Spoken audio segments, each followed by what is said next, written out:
The losses continue to pile up for the Anaheim Ducks. We'll talk about that and more on this edition of Locked On Anaheim Ducks. You're Locked On Ducks, your daily podcast on the Anaheim Ducks, part of the Locked On Podcast Network, your team every day.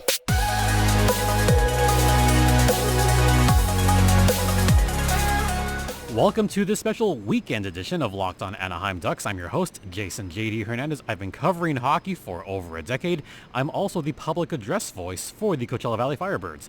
And today's episode is brought to you by Gametime. As the beep goes off there, download the Gametime app, create an account, and use code LOCKEDON for $20 off your first purchase at Gametime. As I mentioned, I'm the PA voice here at Acrisure Arena. And we've got a bit to talk about on this special weekend edition. Why are we having a weekend edition of this podcast? As you may have noticed in the previous couple podcasts, I've had no electricity. So what we're going to do is we're going to have a special late Saturday, early Sunday edition of Locked On Ducks. And there will be no show on Monday. We will talk once again on Tuesday or Wednesday, hopefully depending on what happens with the electricity situation. But I will keep y'all posted on that. But let's talk about the last game that took place Friday at the Ponda. Yeah, do we have to talk about that? Yeah, I think we do, because there was a bit to take away from that game. And I think one of the biggest takeaways from that game has to be defense. Now, more specifically, just missing assignments on defense. And the reason I want to talk about that was because even though it was a 3-1 loss, it felt like it could have been a little bit worse. Maybe not a lot worse, but it felt like it could have been a little bit worse in the sense that there was some missed assignments. There was some bad plays that led up to each one of those goals. And I know we've talked about him in the past, and even though at the time I tweeted that Cam Fowler did look good, he's been progressively getting worse, especially on 5-on-5. And hat tip to Felix Acard for showing the player card on this one. But Cam Fowler's even strength defense has gotten worse year by year. And this has been just cumulatively through this season where he has looked worse. Part of that has to do with he has had different defensive partners pretty much most of the season. He started off with Jamie Drysdale, got off with Jamie, and then it's been a slew of different players after that. And I think that's more confusing / concerning for Cam Fowler, because he's had to make up for some of his partner's mistakes. He's had to make up for some of the shortcomings on who he's had playing defense. Also, the injuries have mounted for the Ducks in general this season. I'll talk about another injury later on in this podcast. But I think that's been something that's been hurting not just Cam Fowler, but most of the Ducks in general. And if you want to talk about someone that has struggled a bit on defense, Urho Vaakanainen. Vaakanainen has struggled at times defensively, especially in one of those goals where he just looked utterly confused out there. And I even tweeted this. Like, he looked confused out there, and McTavish lost on the man coverage. And that was on the game-tying goal. That was the kind of goal that made me go a little bit nuts, because Nikolai Ehlers, he was kind of left open there. And I think Vaakanainen missed his, like he missed his man. Because at the time, it wasn't quite man-to-man, but it was kind of like a quasi man-to-man. And then McTavish, he wound up getting lost out there. And all of a sudden, you saw Nikolai Ehlers just have a nice little shot from a pretty solid point in the ice. And it was a good goal, don't get me wrong. But I think the actually, yeah, that's what I'm going to go with. The miscommunication on defense, I think, is what cost the Ducks on that goal. Now, defensively, that second goal, the game-winning goal for Nate Schmidt, that one was just as bad. And, of course, that's the one that's his first of the season. Like, really. That one, I don't think I'm going to blame defense on that one. That one is just a little bit of bad luck. I mean, Mason McTavish blew a tire, and then the defense just got, like, really discombobulated at that point. That one, not as bad. That third goal, the power play goal. Ducks have had their issues on the penalty kill all season long. They've given up goal after goal on the power play. Now, I will give the Ducks some credit here. At least they only allowed one power play. I mean, hallelujah, the Ducks actually played with some discipline. And it was only the one power play for the Winnipeg Jets. That's the one that they scored their goal. So that's 1-for-1. 1-for-1 on the power play for Winnipeg. And their PK just looked discombobulated through that whole time. So now there's concern about the penalty kill, but there's been concern about just these special teams in general. The Ducks special teams not looking good, but the penalty kill on defense, they're giving up power play goals left and right. They're among the league leaders right now in power play goals. And if I do a quick little look here, I can tell you that the Ducks, last time I checked, they were amongst the worst teams as far as allowing too many power play goals. That's bad. That has got to stop. And in fact, if I look at the penalty kill right now, in fact, yeah, the PK for the Anaheim Ducks right now is a not so good 79%. That's in the bottom half of the league. As far as power play goals allowed this season, the Ducks are not quite first. Not quite. The San Jose Sharks have allowed 37 power play goals. Not as bad. Minnesota Wild, they've allowed 36. So have Montreal. The Anaheim Ducks, they've allowed 34 power play goals. So not quite the worst in the National Hockey League for what it's worth. But they may as well be, because they're right there on that. So one thing they need to actually be very careful about is... Actually, I know what I want to say.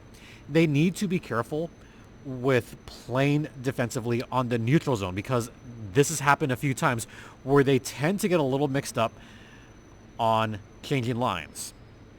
And this actually did happen on the second goal, the Nate Schmidt goal, is they kind of got caught a little bit in no man's land in the neutral zone. Now, part of that was Mason McTavish did lose an edge, and that was a bad turnover.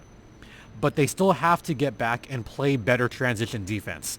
Otherwise, they're going to keep allowing some pretty cheap goals, and Gibby's going to go for the taser. All right, we're going to head into the first intermission here. I'll talk more about the game itself on the other side. Now a word from the Gametime app. And folks, if you haven't used the Gametime app yet, what are you waiting for? I've used the Gametime app for several years. In fact, I have gotten plenty of fantastic tickets from that site. You can get baseball tickets, basketball tickets, hockey tickets. Yeah, all of that's there. They also have concerts. So if you're looking for the lowest prices guaranteed without the hassle of worrying about if your tickets are fake or not, or, you know, maybe you want some flash deals, then you know what? Gametime is right for you. And in fact, I will look at the next game for the Anaheim Ducks when they're playing the Red Wings, and you got some pretty good zone deals for the Detroit Red Wings game Sunday night. But to look even more forward, how about you want to see the New York Rangers Sunday the 21st when they come back to the Ponda after the road trip? You know what? Some pretty fair prices there. You got $42 all in, and you got some flash deals as well. So if you want to check it out for yourself, go to the Gametime app right now and use code LOCKEDON for $20 off your first purchase. Once again, download Gametime today. Last minute tickets, lowest prices guaranteed. Welcome back to Locked On Anaheim Ducks, part of the Locked On Podcast Network, or TLOPN. Once again, you're locked in with Jason J.D. Hernandez, live from Acrisure Arena in Palm Desert, California, where we are talking about the last Ducks game that took place on Friday. Yeah, okay. I was happy with the start of the game, but before we get to the game itself, I want to talk about what happened before the game. So I went on my little rant, I know, about the no-name goaltender, and with good reason, I was still pretty heated about that. So got to give a hat tip here to Savannah, who had one of the best shirts ever. She clapped back with a shirt that said, his name is Lukáš Dostal. Yeah, that's his name. Lukáš Dostal. Love the shirt. Even though he didn't get the start, I still love that she wore the shirt. So just wanted to give a little shout out and hat tip to Savannah on that one. One of the best shirts of all time. Now to the game itself. Now, I was pretty happy with the way the Ducks started this game. They were breaking out on the zone pretty effectively. They were getting out on some pretty solid breaks here and there.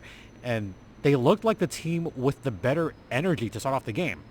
And right away, you saw this from, you ready for this? The kids. Yeah. You've heard me say it several times. Let the kids play. And this was perfectly encapsulated on that Mason McTavish goal. That one just was a nice backhand shot, just like little backhand, but a very effective backhand shot with a little bit of bite to it. And then you had Radko Gudas just shielding perfectly the goaltender, which was not Hellebuck, by the way. It was Laurent Brossoit, because this was the back end of a back-to-back. So Brossoit got the start, and he just got beat backhanded. Gudas with a nice screen. You got the apples from Alex Killorn, and the all-star, Frank Vetrano. Yeah, Frankie Vetrano with the apple on that one. So 1-0 Anaheim early in the game. In fact, they had a 1-0 lead at the end of one period. Now, did I get ahead of myself thinking, oh my God, they're actually ahead by a goal, they could actually do something? Yeah, I admit, part of me was like, yeah, let's go. But then we got the news that Max Jones went down to the tunnel after the last timeout in the first period. Bo Gru took his place. Then we later found out that Max Jones had an upper body injury and will not return to the game. You've got to be kidding me. Another injury for the Ducks. It seems like everyone's been getting hurt at random times this season. Leo Carlson, he's still going to be out for a while. And now Max Jones, he left with an injury.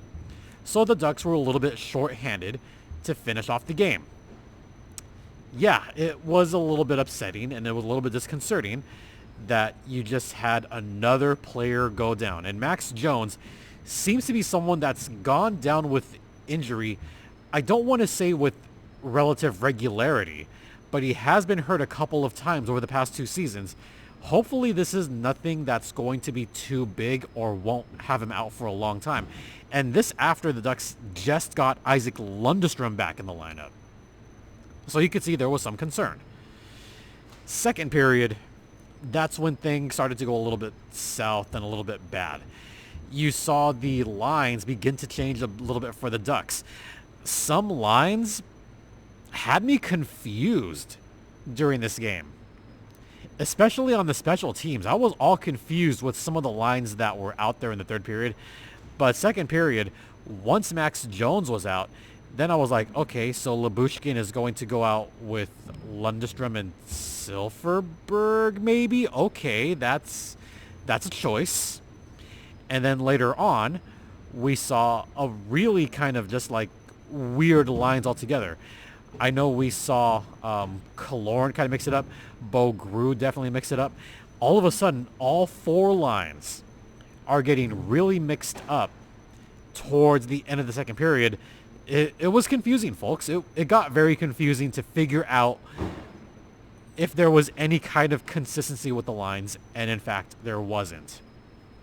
So second period, Nikolai Ehlers shot it, tie game, 1-1. That's when I began to get a little bit concerned there, because that one came off of just a turnover. Yeah, I mean, McTavish was lost. Defense did not look good. Gibby was ready to grab the taser at this point, and I wouldn't have blamed it whatsoever. You had Vakanainen, who was lost out there. Radko Gudas, I kind of wasn't sure what he was looking for, but it didn't look good. And then Killorn, tried to do his best to make up for the lost man coverage from McTavish, and Vetrano was on the opposite side, so I won't blame Vetrano at all. But it was still confusing either way, and that's what tied the game up. Then in the third period, things just got really shifty. Everything was discombobulated. Nate Schmidt scored off the turnover. Then Cole Perfetti scored on the power play for the Winnipeg Jets. All of a sudden, it is 3-1, and that wound up being the final score. Ducks lose their fourth game in a row, 3-1. This was a game that I feel like the Ducks probably would have done a little bit better if they didn't get injured. But also, it felt like a game that could have gone the Ducks' way towards the end. But for most of the game, the Jets had their number. Now, did the Jets play a full 60 minutes? No, they did not. Did the Ducks play a whole 60? They did not either. That end of game flurry for the Ducks was kind of ridiculous.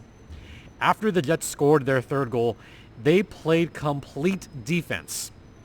The Ducks outshot them in that period 16-7, but most of those shots came in the last 5 to 6 minutes. After that last TV timeout, that's when the Ducks pulled Gibby, and that's when it became a firing squad. And the Ducks did have their chances. They did. But it was too little too late at that point. And why are you waiting until then to really start playing? It was frustrating all the way around. It was. All right, we're going to head into the second intermission and go over some more odds and ends around the league. Stay locked in. Now, a brief word from FanDuel. That is right. The NFL regular season is wrapping up this weekend, but there's still time to get in on the action with FanDuel, America's #1 sportsbook. Right now, new customers get $150 in bonus bets guaranteed when you place a $5 bet. That's $150 in bonus bets, win or lose. The app is super easy to use, and there's many different ways to bet, like same game parlays. The new Explore tab, make a parlay in the Parlay Hub. There's also futures and so much more. So visit FanDuel.com/lockedon and make your first bet a layup. FanDuel is the official sports betting partner of the Locked On Podcast Network, and please gamble responsibly.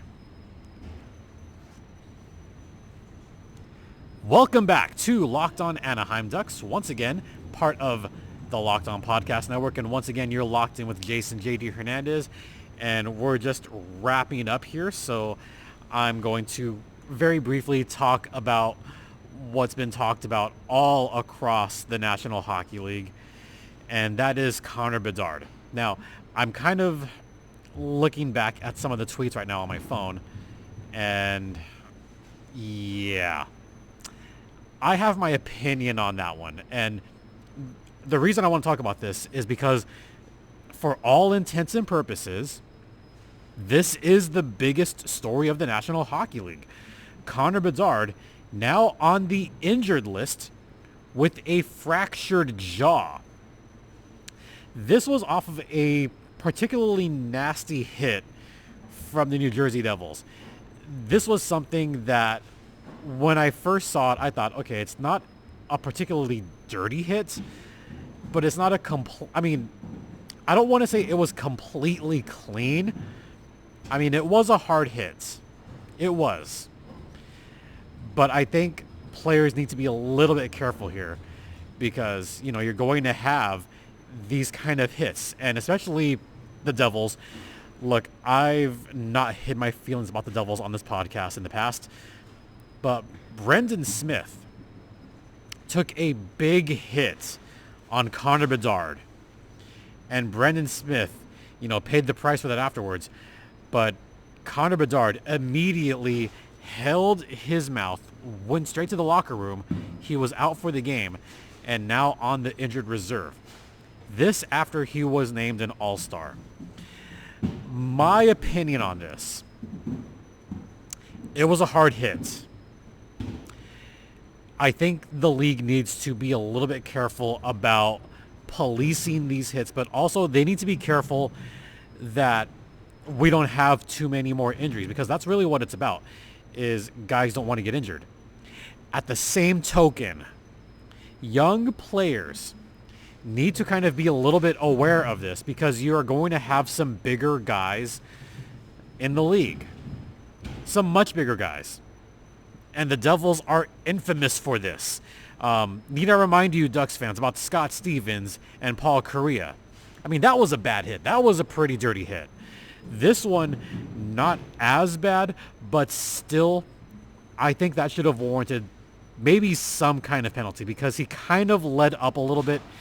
It looked like it was a little bit of an elbow extension, but oh man, just a bad hit all around. That's something that I never want to see in this game, especially with skill guys like a Bedard, like a Zegras. I mean, Zegras has been headhunted from time to time, and that's something that's got to come out of the game. I'll also remind you of the injury to Troy Terry a few seasons ago. That was a bad one too. So I'm more of the opinion that I don't want to see skill guys get injured, and I never want to see those kind of players have their careers derailed. That's something you don't want to see. And I feel for Connor. I feel for Connor Bedard, because to have his game elevated the way it has the past few months, and then to go down like that, it's just a bad look for the league, especially on a much hated team like the New Jersey frickin' Devils. Yep, that's my piece. That's what I'm going to say about that. All right, a couple more notes here and there that I want to get to. As I mentioned, the Ducks have lost 4 in a row. Trade deadline is coming in a few weeks. Standings right now, because I actually haven't done this in a while, the West is pretty wide open, because all of a sudden the Winnipeg Jets, they got 54 points. You ready for this? The Winnipeg Jets have the best record in the National Hockey League. Let me repeat that for everyone in the back. The Winnipeg Jets have the best record in the National Hockey League. They've been hot all season long. All year long. In fact, this little nugget from Mike Kelly. You ready for this? The Winnipeg Jets have now allowed 3 goals or less in 28 straight games. The only streak longer since the NHL expanded in 1967 was the 2014-15 Minnesota Wild at 35 games. And do I have someone podcast bombing me right here? You know what? Get in here for a couple minutes. Get in here, because why not? Sir, the bar closed at 3:30, and you were born after 2003. We need to go now. Security? You know, come in here. You're part of the podcast now.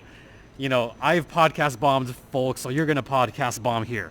So, folks, we have Kyle Serra here, the videographer for the Coachella Valley Firebirds, and Wearing a storm. And a longtime Ducks fan. So, Kyle, first off, welcome to the podcast. Thank you. How long have you been a Ducks fan, if you want to get closer to the mic? Well, see here, Jason. I'd say I started actually paying attention to the Mighty Ducks around 2000, around when they first got JSG gear. Ooh. Because back in my old neighborhood, we played roller hockey, and I was always the goaltender, and I would always emulate JSG gear. So he was my guy. Luckily, 3 years later, they made it to the playoffs, albeit within one game of winning it all. The team that we hate. Yes. Go ahead and say it. The New Jersey Devils. And which player do we hate? Scott Stevens. Yeah. Still hate him. Mm-hmm. Anyway, continue. Yes. And then, of course, they became the Anaheim Ducks in 07, won the Cup in 07. Thank you, Henry and Susan Samueli. And, well, I definitely will say JSG Gear is my all-time favorite player. Oh. And I believe I posed this question to you maybe a few episodes ago. I'm Yeah. not sure if you posed it I to did. your audience here. I did. Who will be the next number retired? Me personally, it's got to be JSG Gear number 35. And I agree with that. I'm surprised it has not been retired already. Right. because he was vital for 2 cup runs. Need to remind everyone, he's the last player to win the Conn Smythe that did not win back in 2003.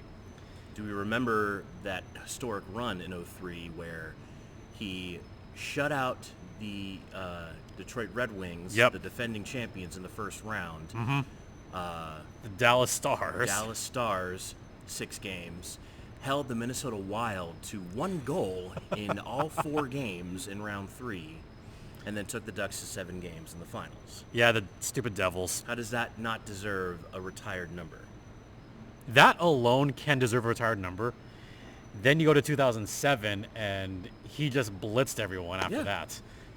They pretty much gave them the cup when the season started, especially with the acquisition of Chris Pronger at the beginning of the season there. Yep. I predict within 2 years his number is going to be up in the rafters. I give it 1 year. Okay. I was hoping it would be retired this season because anniversary season. That's what I was hoping. That makes sense. Now, we're wrapping up here, but I was actually just talking about my hate for the Devils because the big story in the league was the Connor Bedard hit that took place earlier this week. Fortunately, I did not see that, but I did hear that he has a broken jaw. Broken jaw. So he's out for a while. Get well soon, Connor. Yeah, no kidding. But, I mean, I'll actually ask your opinion. Sure. What's your take on some of these bad hits that we've been seeing across the league, just in general, to these skill players? What do you mean? Like, are they happening too often? Are they happening too often? Do you think that we need to police differently? No, because if you think about it, the way that we saw hits when you and I were growing up, they came in like truckloads. Yeah. They were in abundance back then. Nowadays, they police it better to where I think we're seeing fewer of them. I think the ones that are coming nowadays are just, unfortunate. Unfortunately, this is nothing that this is not a clip I've seen yet. But yeah, that's pretty much my take. Do you have it? I do have it, and I'm going to show it to Kyle very quickly because we're doing this live, folks. We're just going to, just keep talking here because at this point of the podcast, it's whatever. But we'll do it live. We'll do it live. But it wasn't a late hit. He still had possession of the puck. Yeah, and that was in transition too. That was Brendan Smith, by the way. That did the hit. Gotcha. If I want to get closer, still. So it's a tough one. I did say it's not completely dirty. Yeah. He did extend a little bit. He did. I don't think if the league is going to review this, I think they'll say that he didn't wind up enough for it to be that much of an intentional hit. Because if he had another second and a half where he could wind up even more and get really into his head, then it would have been a match. I think so. So I feel like it's an unfortunate hit. Again, hope Connor Bedard to a speedy recovery. I think hits like that can be reviewed, but I don't think they necessarily need to be policed more. And this is what I have trouble with. With this particular hit, I'm having trouble with it because it wasn't an egregious hit. No. And I also did mention that players also need to be aware of those kind of blindside hits, like a Scott Stevens. Right. That one was a bad blindside hit. Mm-hmm. This one wasn't as bad. No. But do you agree that players still need to be aware of this? Oh yeah. I'm not sure if teams have their own like awareness drills that they run during practice. I'm sure they do. From what I saw in the clip, Connor Bedard had enough time to look and see the hit, but it wasn't that much in time. So yeah, it was a tough one. Yeah. All right, well, we're gonna wrap up here because we gotta get out of here. But once again, live from Acrisure Arena, and you know what? I'll give you a shout out here. So where can the folks find you on the social medias and all that jazz? Well, Jason, they can find me at the KDKS show on what's it called? X now? X. Twix, Twitter X, and also Instagram, the KDKS show with 2 S's. You can find me on Twitch at twitch.tv/KDKS_TV. You can listen to my dormant podcast, The Trivia Tavern, wherever you get your podcasts. There are new episodes coming soon, when I have the time. And for those of you in the Valley, you can catch me at every home game here at Acrisure Arena in Palm Desert, California. They can catch me here too, by the way. Yeah, I guess you can catch this guy. You may hear his voice every now and then. Yeah, catch this guy, Jason Hernandez, Hernandez, the humble public address announcer for the Coachella Valley Firebirds. I can't believe you did that. In his fancy, schmancy Seattle Kraken Winter Classic jersey. I mean, they know that I went to the Winter Classic, so Yeah, you did. I did. It was a good time. Lucky bastard. You can find me on the site formerly known as Twitter at StimpyJD, and the show's formerly known as Twitter is at LO_Ducks. And if they want to drop me a line and ask a question, I'll do a mailbag again eventually. LockedOnAnaheimDucks at gmail.com, or you could just text me if you have my number, because people have been doing that too. Really? I'm going to text you right now. And what else? Oh, this podcast is available on Stitcher, Spotify, Odyssey. It's on Apple and Google Podcasts. It's ad-free on Amazon. So, hey, no ads. He actually texted me, folks. He actually texted, hey. Ad-free on Amazon. Also on SiriusXM. Woo! What else? Oh. Hey, Phil Hewlett, shout out. Phil Hewlett, shout out, buddy. Anaheim Ducks, go! But also, Firebirds, goal! You'll hear that every home game. Sometimes a lot. Yes. What else? Oh, also YouTube, so subscribe there. And also check out the 24/7 YouTube channel for Locked On Sports. So check us out. All right. Gotta get out of here, huh? Sure. We gotta go. All right. Stay locked on. For Locked On Anaheim Ducks, that's Kyle, Sarah. I'm Jason J.D. Hernandez saying have a great rest of the weekend.